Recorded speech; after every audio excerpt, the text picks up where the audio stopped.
ETV YouTube channels లో మీ వ్యాపార ప్రకటనల కోసం ఈ నంబర్కి కాల్ చేయండి. మన కోసం మనతో కొట్లాడే నిజమైన ప్రేమ చూపించే ఒకే ఒక వ్యక్తి అమ్మ.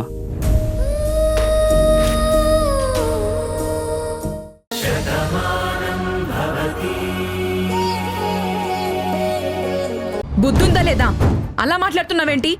అసలే భాను కనిపించడం లేదని మేమంతా కంగారు పడుతుంటే ఇప్పుడు ఇలాగేనా మాట్లాడేది? ఈవిడ ఎప్పుడు ఇంతే, ఎవరు నాశనం అయిపోతారని ఎదురు చూస్తూ ఉంటుంది. ముందు నుంచి బాణమ్మంటే ఈవిడికి నచ్చదు కదా.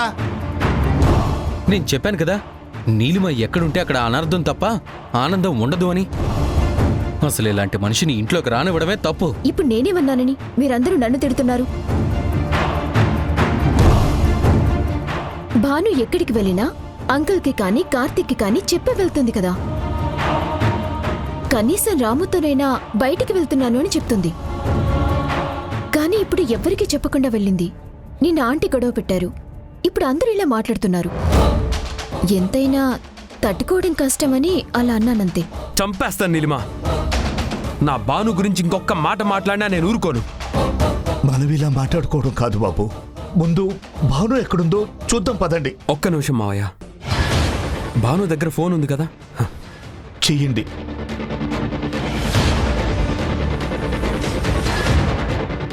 ఏంటి నీలిమ నువ్వనేది? భాను ఎంతో ధైర్యవంతురాలు అనుకున్నాను, కానీ మరీ ఇంత పిరికిదల్లా ఆత్మహత్య చేసుకోవడానికి వెళ్ళిందంటావా? లోకులు కాకుల్లా పొడుస్తుంటే భాను ఎలా తట్టుకుంటుంది? ఇది మనం సృష్టించిన ప్రెగ్నెన్సీ అని వాళ్ళకి తెలియదు కదా. ఈ తప్పుని సరిదిద్దుకోలేనని ఆత్మహత్య చేసుకోవడానికి వెళ్ళుంటుంది. కంగ్రాచులేషన్స్, ఇంక నీ పెళ్ళి ఆగిపోయినట్టే.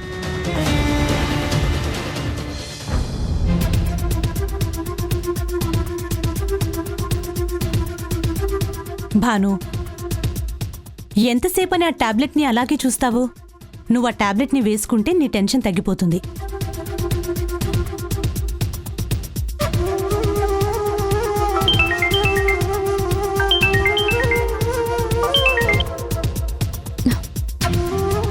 హలో, ఎక్కడున్నావు భాను? ఏమైపోయావు? నువ్వు కనిపించకపోయేసరికి అందరం ఎంత టెన్షన్ పడుతున్నావో తెలుసా? ఎందుకండి అలా భయపడుతున్నారు? నేను ఆత్మహత్య చేసుకోవడానికి వచ్చాననుకుంటున్నారా? అలా మాట్లాడక భాను. ముందు నువ్వు ఎక్కడున్నావో చెప్పు, నేను వస్తాను. చెప్పాను కదండి, నేను మీకు దూరం అవ్వను అని. నేనే వస్తాను. సరే, త్వరగా రా భాను. అలాగేనండి. ఎక్కడుందంట బాబు? వచ్చేస్తుంది మావయ్య.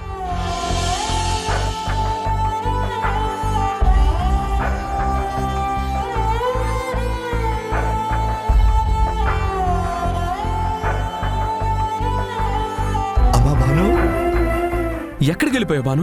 నాకు చెప్పకుండా వెళ్ళొద్దని ఎన్నిసార్లు చెప్పినా నీకు అర్థం కాదా? నువ్వు కనిపించకపోతే మేమంతా ఎంత కంగారు పడతావో నీకు తెలీదా? ఇప్పుడు ఏమైందని మీరందరూ ఎందుకు అలా భయపడుతున్నారు? భయంగా ఇంకేమిటమ్మా, అసలే నువ్వు ఒట్టి మనిషివి కూడా కాదు.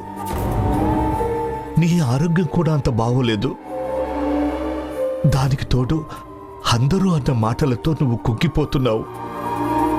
ఇలాంటప్పుడు చెప్పా పెట్టకుండా అలా వెళ్ళిపోతే మాకందరికి భయంగా ఉంటుందిగా. మీరంతా ఇంతలా భయపడతారని నేను అనుకోలేదు నాన్న. అది సరే, కనీసం వెళ్తున్నాను అని నాతో కూడా చెప్పకుండా ఎక్కడికి వెళ్ళావు? అది చెప్పు. పెళ్లి కదా, పార్లర్కి వెళ్ళాను. నువ్వు చెప్పింది నిజమే అయితే పార్లర్కి వెళ్ళొచ్చినట్టు నీ ఫేస్లో చేంజ్ తెలియాలి కదా. అవేం కనిపించట్లేదేంటి? కవర్ చేసుకోవటానికి అబద్ధాలు చెప్తున్నావని మాకు తెలుస్తోంది. అబద్ధాలతో బతికే బతుకు నీది. నీలాగా అబద్ధాలు చెప్పాల్సిన అవసరం నాకు లేదు. పార్లర్లో నాకన్నా ముందు చాలా మంది ఉన్నారు. ఈ లోపు మీరు ఫోన్ చేసేసరికి బయలుదేరి వచ్చేసాను. చాందిని, మీరొచ్చి ఎంతసేపు అయింది? చాలాసేపు అయింది వదినా. నిన్ను చూద్దామని వచ్చాము. కంగ్రాచులేషన్స్ వదినా. ఎందుకమ్మా తలదించుకున్నావు? నువ్వు తల వంపులు తెచ్చే పని ఏమీ చేయలేదు. మీ పెళ్ళయి చాలా కాలమైంది. కొంతమంది వల్ల మీరు ఇన్నాళ్ళు దూరంగా ఉన్నారు. చూడు పార్థు, టాపిక్ ఏదైనా సరే నువ్వు నన్ను టార్గెట్ చేస్తున్నావు. వీళ్ళు విడిపోవాలని నేనెప్పుడు కోరుకోలేదు. కార్తీక్ భాను కలవాలని నేను కోరుకున్నాను. భాను కన్సీవ్ అయినందుకు అందరికన్నా ఎక్కువగా నేనే హ్యాపీ ఫీల్ అయ్యాను. ఆంటీకి కోపం వస్తే తప్పు నాదెలా అవుతుంది? రెండు కుటుంబాల మధ్య ఉన్న గొడవలకి కారణం నేను కాదు, ఆంటీ పెద్ద కొడుకు. చూడు నీలిమ, గతాన్ని తవ్వుకుంటూనే ఇన్నాళ్ళు అందరం బాధపడుతున్నాము. అందరం మర్చిపోతున్నాం అనేసరికి అత్తయ్యకి ఎవరెవరు గుర్తు చేస్తున్నారో ఇక్కడ అందరికీ తెలుసు. మేకతోలు కప్పుకున్నంత మాత్రాన పులి మేక కాదు. కరెక్ట్గా చెప్పావు భాను. నీలిమా, నువ్వు కాస్త నోరు మూసుకుంటే బాగుంటుంది. ఈ గొడవలు ఎప్పుడు ఉండేవేలే బాను. ఇలాంటప్పుడు నువ్వు చాలా ప్రశాంతంగా ఉండాలి. అత్తయ్య కోపం అంటావా? ఇప్పుడుంటుంది, కొన్నాళ్ళ తర్వాత ఆవిడే సర్దుకుంటుంది. అన్ని టెన్షన్లు మర్చిపోండి. ఇప్పుడు మీరిద్దరూ చాలా హ్యాపీగా ఉండాలి. అప్పుడే బేబీ కూడా హెల్దీగా ఉంటుంది.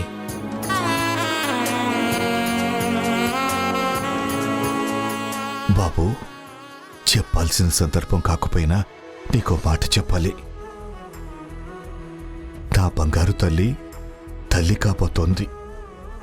మీనాక్షి కాలు కూడా కింద పెట్టనిచ్చేది కాదు. ఎంతో అపురూపంగా చూసుకునేది. కానీ ఈ మాట వినే అదృష్టం మీనాక్షికి లేదు. తల్లి ప్రేమను పంచుకునే అదృష్టం భానుకి లేదు. మేమందరం ఎంత ధైర్యం చెప్పినా భర్తవి నువ్వే నిజమైన ధైర్యానివవుతావు. ఎవరు ఎన్ని మాటలన్నా మీరిద్దరూ ఒకటిగా ఉండాలి. అప్పుడే భాను సంతోషంగా ఉంటుంది. భాను విషయంలో మీరు భయపడాల్సిన అవసరం లేదు మావయ్య. పరిస్థితులు ఎలా ఉన్నా అర్థం చేసుకునే మనసు నాకుంది. ఇంకా మా అమ్మ సంగతి అంటారా? నేను చూసుకుంటాను. చచ్చా, చెల్లెమ్మని నేను తప్పు పట్టట్లేదు. తన కోపం అందరికీ తెలిసిందేగా. బాబో పాప పుడితే వాళ్ళని చెల్లెమ్మకు చూపిస్తే ఖచ్చితంగా తన మనసు మారుతుంది. నాన్న, ఎప్పుడో జరగబోయే విషయాల గురించి ముందే ఆలోచించుకోవడం ఎందుకు? అప్పుడేం జరుగుతుందో అప్పుడు ఆలోచిద్దాం. ఇప్పుడు మనందరం ఆలోచించాల్సింది వైశాలి పెళ్లి గురించి.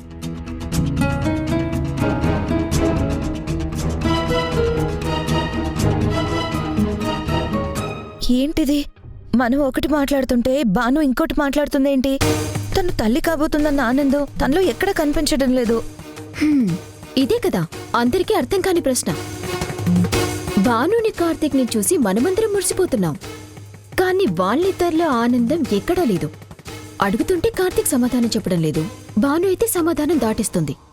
నీ పనికిమాలిన అనుమానాలకి సమాధానం చెప్పాల్సిన అవసరం నాకు లేదు.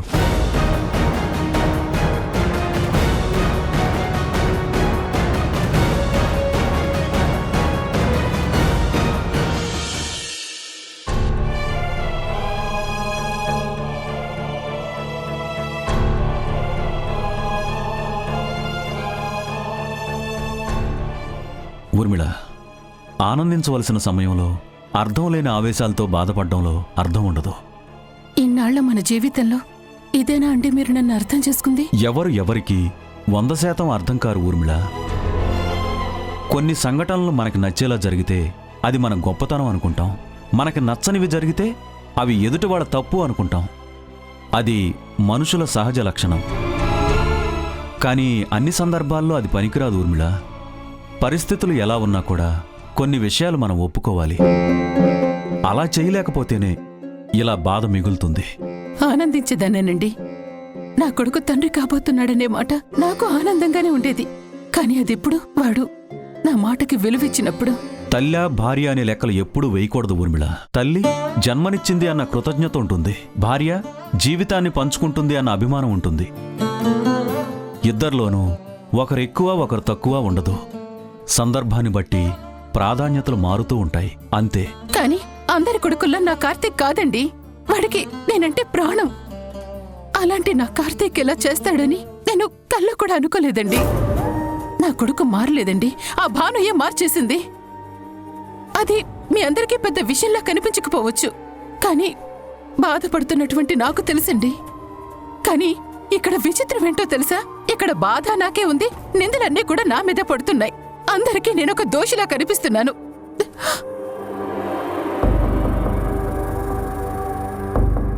వచ్చావా? నేనే ఇంక నిన్ను పిలుద్దాం అనుకున్నాను. ఇది వైశాలికిచ్చి పెళ్లి చీర అని చెప్పు. ఏంటి చూస్తున్నావు? వెళ్ళు. భాను, నేను నిజంగా నీ స్నేహితురాలేనా? ఇన్నేళ్ళు రాని అనుమానం అయినా ఇప్పుడెందుకు వచ్చింది? ఇన్నేళ్ళు నా బాను మాట తీరు అన్నీ నాకు తెలుసు అనుకున్నాను.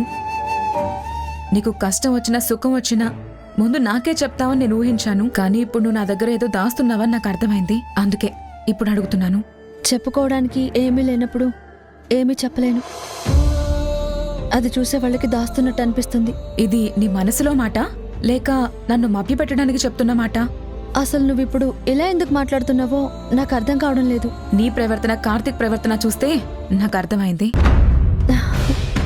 ఇదేంటే మేమిద్దరం కలిసి ఈ పెళ్లి చేస్తున్నామని అందరూ ఆనందిస్తుంటే నువ్వేంటి ఇలా మాట్లాడుతున్నావు? నువ్వు మర్చిపోయినా నేను మర్చిపోలేదు బాను. నీలిమ చెప్పిందని కార్తిక్ గారు నీ మెళ్ళో తాళి తీస్తాను అన్నారు. కానీ తన మీద ఉన్న ప్రేమతో తన చేతులతో తననే తీయమని నువ్వు కండిషన్ పెట్టావు. ఎందుకంటే కార్తిక్ ఆ తాళి తీయలేరు అని నమ్మకం నీది. ఆ పరిస్థితుల్లో కార్తిక్ గారికి నీ మీద కోపం ఉంది, నీకు కార్తిక్ గారి మీద కోపం ఉంది. అయినా సరే మీరిద్దరూ ఎదురు పడినప్పుడు ఒకరి మీద ఒకరికి మీ కళ్ళల్లో ప్రేమ కనిపించేది. దూరంగా ఉన్న మీరు దగ్గర ఎప్పుడవుతారా అని ఎన్నోసార్లు అనుకున్నాను. నీ కోరిక నెరవేరింది కదా? లేదు బాను, అప్పుడు దూరం దూరంగా ఉన్నా మీ కళ్ళల్లో ప్రేమ కనిపించేది. ఇప్పుడు పక్క పక్కనే ఉన్నా అవే కళ్ళల్లో బాధ కనిపిస్తుంది. ఒకరి బాధ ఇంకొకరు పంచుకోలేనట్టుగా ఉన్నారు. పెళ్లి హడావిడిలో పడి ఎవరూ పట్టించుకోకపోయినా నేను గుర్తించాను. అదీ కాక ఇప్పుడు నువ్వు ప్రెగ్నెంట్వి.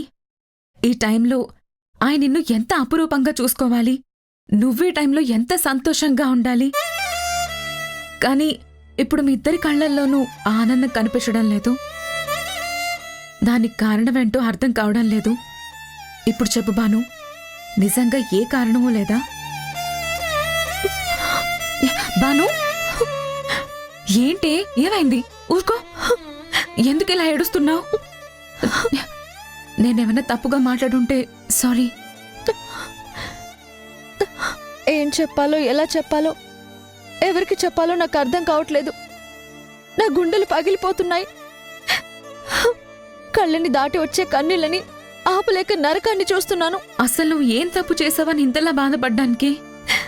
నేనే తప్పు చేయలేదు, కానీ అందరి దృష్టిలో దోషిగా నిలబడబోతున్నాను. నువ్వు తల్లివి కాబోతున్నావు బాను, దోషివెందుకవుతావు? మీ అత్తగారు ఒప్పుకున్నంత మాత్రాన ఇది తప్పెలా అవుతుంది? ఈ విషయంలో ఆయనకి ఎలాంటి సంబంధం లేదు రాము. ఏంటి నువ్వనేది? కానీ నేనెలా తల్లిని కాబోతున్నానో నాకు కూడా అర్థం కావడం లేదు. ఏం మాట్లాడుతున్నావు బాను? విన్న నీకే ఇంత ఆశ్చర్యంగా ఉంటే అనుభవిస్తున్న నాకు ఇంకెంత నరకంగా ఉంటుందో ఒక్కసారి ఊహించు. నాకే తెలియకుండా నేను నెల తప్పడం ఏంటి? ఇది ఇంత తొందరగా ప్రపంచం అంతా తెలిసిపోవడం ఏంటి? అందరూ ఆనందిస్తూ ఉంటే నేను ఇలా కాక ఇంకెలా ఉంటాను రాము? మరి ఈ నిజం కార్తిక్ తెలుసా? ఏంటిది భాను అని నన్ను ఒక్క మాట కూడా అడగలేదు. నాకన్నా ముందు ఈ విషయం ఆయనకే తెలిసినా నేనేమైపోతాను అని ఆయన భయపడ్డారు. అంత సున్నితమైన మనసున్న వ్యక్తిని ఇన్నాళ్ళు అపార్థం చేసుకున్నానని ఇప్పటికే నేను మదన పడుతున్నాను. ఈ విషయంలో ఆయన ముందు తలెత్తుకోలేకపోతున్నాను.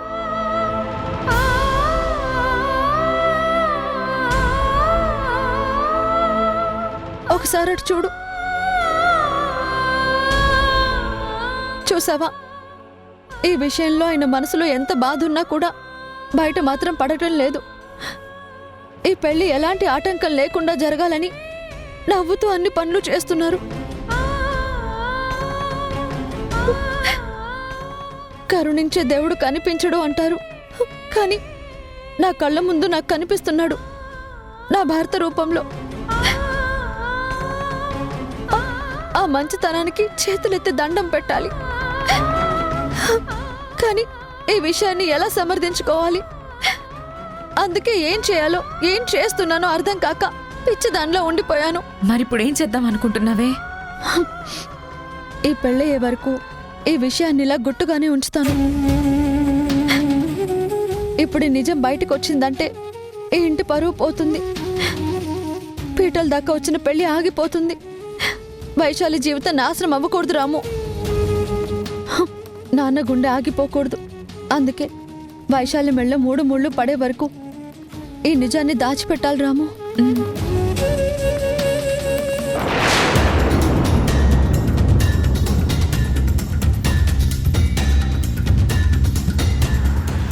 నువ్వు ఇక్కడికి వచ్చావేంటి? ఇంకా చీర తీసుకురాలేదు కదా, అందుకే. ఏమైంది? ఏం లేదులే, ఈ చీర తీసుకుని వెళ్ళు. తీసుకో.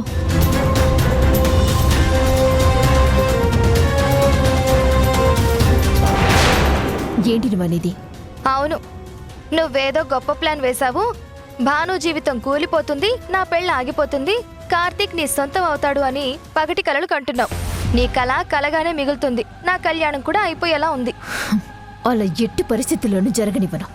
రెడ్ లైట్ వేస్తే ఆగిపోవడానికి ఇదేం బస్సు కాదు, భాను. మనం ఒక ఎత్తు వేస్తే అది మనకన్నా ముందు 10 ఎత్తులు వేస్తోంది. నా పెళ్లి పూర్తయ్యే వరకు భాను గర్భవతి అనే ప్రస్తావన బయటికి రాకుండా జాగ్రత్త పడుతుంది. అంటే ఈ హీరో హీరోయిన్లు ఇద్దరు కలిసి నిజాన్ని దాచేసి వైశాలి కళ్యాణం అనే సూపర్ హిట్ రియల్ సినిమా తీయాలని ఆలోచిస్తున్నారా? అంతేకాదు, శతమానం భవతి అని అందరితో నా మీద అక్షింతలు వేయించాలని కూడా ఫిక్స్ అయ్యారు. రామాయణం అంతా విని రాముడికి సీత ఏమవుతుంది అని అడిగిందంట. వెనకటికి నీలాంటిది. ఇంతవరకు నేను చెప్పిందంతా విని అనుకుంటున్నారా అని మళ్ళీ అదే అడుగుతున్నావేంటి? అంటే ఏంటి వైశాలి, నన్ను తక్కువ అంచనా వేస్తున్నావా? భానుని తక్కువ అంచనా వెయ్యొద్దు అని హెచ్చరిస్తున్నాను. అందుకే కదా లేని కడుపు భానుకొచ్చినట్టు టాబ్లెట్ వేసి సృష్టించావు. ఈ దెబ్బతో కార్తీక్ బద్దలవుతాడు అనుకున్నాం. మన్ను తిన్న పాములా నెమ్మదిగా ఉన్నాడు. జరిగిపోయిందొద్దు, జరగబోయేదేంటో చెప్పు. అదే ఆలోచిస్తున్నాను. కొత్తగా చించేదేమీ లేదు, కానీ నేనొక మాట చెప్తాను విను. ఏంటి? భాను కడుపు కారణం కార్తీక్ కాదు అని పెళ్లిలో ఎవరో ఒకరితో చెప్పిస్తే ఎలా ఉంటుంది? నా ముఖంలా ఉంటుంది. ఓ, బావుండదా? సరే సరే చెప్పు. ఎవరైనా చెప్తే భాను కార్తీక్లు దబాయిస్తారు. ఆంటీ అంత గొడవ పెడితేనే సైలెంట్ చేసి పంపించారు. అదే మాట భాను చెప్పాలి. కార్తీక్కి భాను తల్లి కావటానికి ఏ సంబంధమూ లేదని నిరూపిస్తే అప్పుడు మండపంలో భూకంపం వస్తుంది. దాంతో నా పెళ్ళి ఆగిపోతుంది, భాను జీవితం నాశనం అయిపోతుంది. అంతేనా? వినడానికి చాలా బాగుంది. కానీ భాను ఎందుకు చెప్తుంది? తను చెప్పదు అనే కదా ఇంతవరకు నేను చెప్తుంది. చెప్తుంది, ఖచ్చితంగా చెప్పిస్తాను. దానికి ఏం చేయాలో నాకు బాగా తెలుసు. ఇంతవరకు తెలుసు తెలుసు అంటూనే కొంపలు ముంచుతున్నావు. పెళ్లి చూపుల దగ్గర చెప్పాను ఆపమని, ఇప్పుడు చూడు పెళ్లి దాకా వచ్చేసింది. ప్రతిసారి నేను చేస్తాను చేస్తాను అని చెప్పి నువ్వు చెప్పడమే తప్ప చేసిందేవి కనిపించట్లేదు. ప్రాణంగా ప్రేమించుకుంటున్న ఇద్దరిని విడదీయటం ఎంత కష్టమో నీకు తెలుసా? భాను మీద కార్తీక్ ఈగ కూడా వాలనివ్వడు. అలాంటి కార్తీక్కి భాను మీద మనసు విరిగిపోయేలా చేయాలి. ప్రాణం పోయినా ఇంటి పరువు పోతుందంటే భాను అస్సలు ఒప్పుకోదు. అలాంటి భానుతో ఇలాంటి నిజం చెప్పించాలి. ఒక్కొక్కసారి ఎత్తులు తప్పొచ్చేమో కాని చిత్తవటం మాత్రం ఈ నీలిమకి తెలియని పని. చెప్పాను కదా, భానుతోని చెప్పిస్తాను, చెప్పించి తీరుతాను.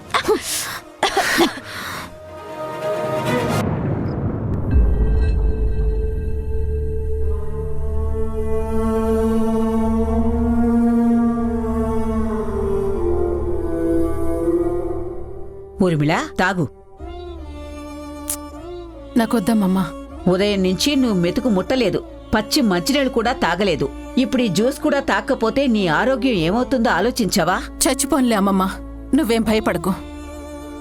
ఏం మాటలు ఊర్మిళ అవి? ఇప్పుడు ఏమైందని అలా మాట్లాడుతున్నావు?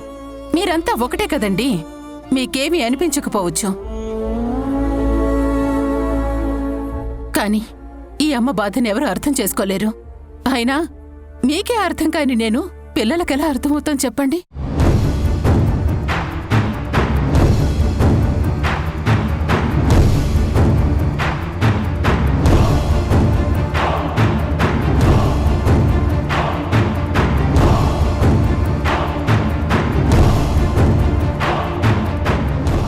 ఇప్పుడు ఇక్కడికి వీళ్ళెందుకు వచ్చారమ్మమ్మా?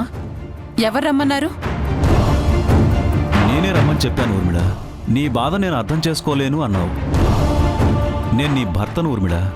భర్త అంటే భరించేవాడే కాదు, భార్యని పూర్తిగా అర్థం చేసుకునేవాడు కూడా. అంటే వీళ్ళిప్పుడు నన్ను ఓదార్చడానికి ఇక్కడికి వచ్చారా? కాదమ్మా, నీ బాధలో అర్థం లేదని చెప్పడానికి వచ్చాను. నిజమమ్మా, నీకు చిన్న బాధ కలిగితేనే నేను తట్టుకోలేను. నువ్వొక్క పూట నాతో మాట్లాడకపోయినా నేను భరించలేనమ్మా. నువ్వంటే నాకు అంత ఇష్టం. అలాంటిది నువ్వు ఇంతలా బాధపడుతూ ఉంటే నేను చూస్తూ ఎలా ఊరుకుంటాను? ఎన్నాళ్ళు నా కొడుకు నాకు ఎంతో విలువిస్తున్నాడని ఎంతో మురిసిపోయేదాన్ని. కాని నా కొడుకే నా విలువని నడి రోడ్డు మీద నిలబెడతాడని నేను పోల్చుకోలేకపోయాను. అంత మాట అనకమ్మా. అమ్మ అంటేనే ఎవరూ ఎప్పటికీ విలువ కట్టలేని దేవత అని అర్థం. నీ వల్ల నాకు విలువ వస్తుంది, కానీ నా వల్ల నీ విలువ తగ్గిపోదమ్మా. ఇక ఆపు కార్తీక్. ఆ మాట నీ పెదాల మీద నుంచి వచ్చింది. నీ మనసులో ఉద్దేశం వేరేలా ఉంది. అందుకేగా నాకిచ్చిన మాటని తప్పావు. నీ భార్యని తల్లిని చేశావు. నాకన్నా ఆ భానుయే నీకు ముఖ్యమని చెప్పి నిరూపించేశావు కదా అత్తయ్య. ఏయ్, ఏంటి? నేనేమైనా తప్పన్నానా? ఆ రోజు నెట్టింట్లో నువ్వేమన్నావు? మీరు గనక యాక్సెప్ట్ చేయకపోతే అసలు ఇన్ని భర్తగానే చూడను అన్నావు. నీలిమ పెళ్ళయ్యేంత వరకు అసలు మీ ఇద్దరి మధ్య శారీరక సంబంధమే ఉండదు అన్నావు. మెళ్ళో తాడున్నా ఆయనకి నేను దూరంగానే ఉంటాను అని చెప్పి అన్నావు. మరి మాట తప్పని భానుమతేది? ఇదేనా మాట నిలుపుకునేటువంటి పద్ధతి? నా కొడుకుతో బిడ్డని కండానికి సిద్ధమైపోయావు. నేను మాట తప్పను అని మీరంటున్నారు కదా. ప్రాణం పోయినా ఈ భాను అలాంటి పని చేయదత్తయ్య. అసలు నిజమేంటో మీకు తెలియదు కాబట్టి ఈ నిందలు వేస్తున్నారు. వైశాలి పెళ్ళయ్యేంత వరకు మౌనంగా ఉండాలి. తర్వాత మీతో అన్ని విషయాలు చెప్దాం అనుకున్నాను. కానీ మీరింత అపార్థం చేసుకున్నాక ఇక దాచి ప్రయోజనం లేదు. మొత్తం నిజం చెప్పేస్తాను. అప్పుడు మీ నిర్ణయం ఏంటో చెప్పండి.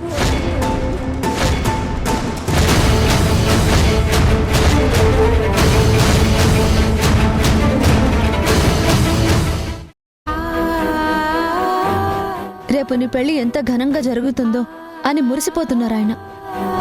కానీ ఆయనకు తెలియదు కదా ఈ పెళ్లి జరగదు అని. తను ప్రాణంగా చూసుకుంటున్నా నువ్వే ఈ పెళ్లి ఆపేస్తున్నావని. ఈ పెళ్లి ఆపడానికి నీ దగ్గర ఒక ఆయుధం ఉందని నాకు తెలుసు. దాన్ని నీలిమ నువ్వు ప్రయోగిస్తున్నారని కూడా నాకు తెలుసు.